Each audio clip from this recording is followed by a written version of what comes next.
Hey, welcome to Watch Candy. If you didn't know, in my last video, I teased about getting a brand new watch. So this video, I'm going to be talking all about that. I'm super excited to get into this. I'm thankful that you're here. Let's jump right in and talk about my brand new watch. So I recently took a trip to Vegas, and while I was over there, I did a lot of watch spotting. There's so many cool things out there that you get to see. A lot of them are super duper expensive. I tried on an Hublot that was over $200,000.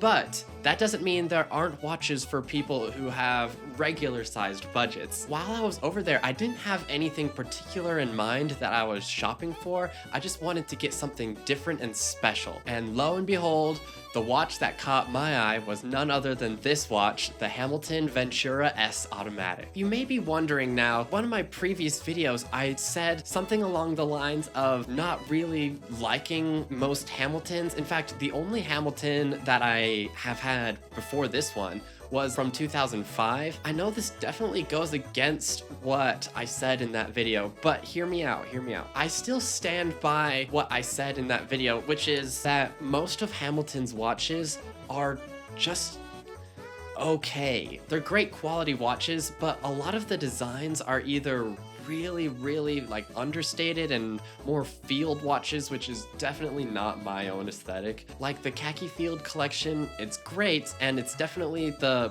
collection that gets Hamilton the most traction in the media. It's really not anything terribly out of the ordinary. I mean, it's a field watch. It's meant to be plain, simple, telling the time. You've got a few different materials and colors there. There's very little polishing. All the watches are almost entirely brushed, which is, again, not really something I lean towards.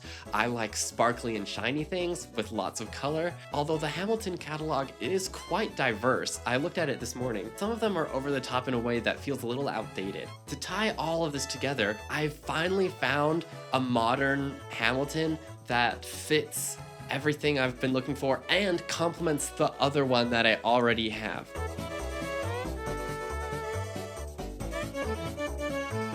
So what do I love about this Ventura? Well, the first thing is obviously the unique and crazy design. I mean, the Ventura is such an iconic collection, all the way from its vintage roots to modern day. It's always had such a unique design language. While I appreciate the history of the vintage models, the reason why I could never get into those is because most of them are quartz, and while I don't have anything against quartz watches, they're at a price point where I would rather just invest in a good automatic watch. And they have these, I don't even know what to call them, these wings on the top and the bottom that extend very far out, and they're quite pointy. They're basically like little knife blades, and my wrists are so small that those blades actually point out from my wrist. So the watch is, although cool, it is entirely unwearable for me. I couldn't do the vintage one.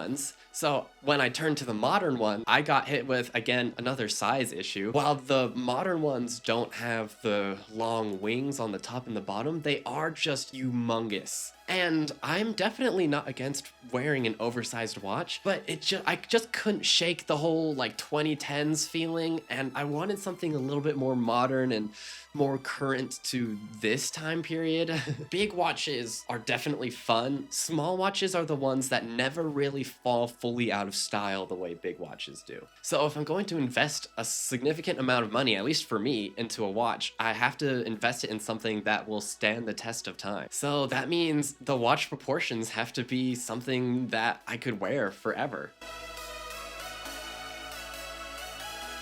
So imagine my surprise when I walk into the boutique and I see this Ventura in the counter. It is specifically a women's Ventura, which would explain why I've never heard of it, because women's watches unfortunately never really gain the media the way men's watches do. And so when I tried this one on, it was life-changing. It was the Ventura made for me. And that's what you want a watch to feel like. You don't want it to feel okay. You want to put on the watch and have it make you feel like it was made for you. And that is a really rare thing. And not only is this watch automatic, and this is another reason why I absolutely love this watch, but the movement is adorable. Specifically, it is the ETA C26101, which is one, a very elusive movement, but two, it's only 17 millimeters wide. So it is the cutest little like mini movement I have ever seen. Fully automatic, by the way. And it does have 48 hours of power reserve, which I understand isn't crazy for an ETA movement and the popularity of the Powermatic 80, but for an itty bitty automatic 17mm movement, 48 hours is absolutely fine. I also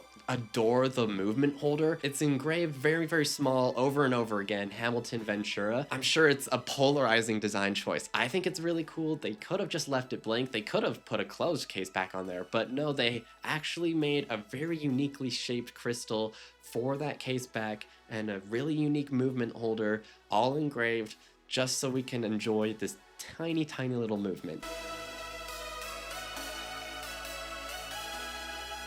Typically, when I buy watches, I not only buy things that are different, I like to buy watches that are colorful. And you'll notice that this one is very obviously just black and silver. But because of the polish on it and the way the case is shaped and constructed, it adds a different edge to it. Not to mention the shape of it and the design is so unique and eye-catching already that I feel like a pop of color isn't really necessary and might even be detrimental to the actual watch. I know I love color, I love adding all sorts of fun and silly little things, that's what this channel is all about, but I also do like having a little bit of edge. I love the way that they've colored the indexes and the logo on the dial.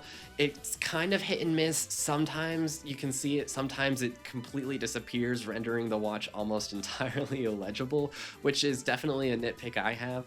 But I love the way that it's like a really dark, sandy, almost bluish color. I would add maybe a hint of brushed surfaces every now and again. The case front and back is entirely polished, which is really cool and gleaming and eye-catching, but I think it would have been interesting if maybe one or two small surfaces had a bit of brushing just to kind of highlight those polished edges. And if I'm being really picky, it would be kind of cool to have bracelet available for purchase, but that really is me just being super picky. I mean, this watch is so awesome in so many ways, so I actually had to sit and think about what I would actually change about it because I love the watch how it is.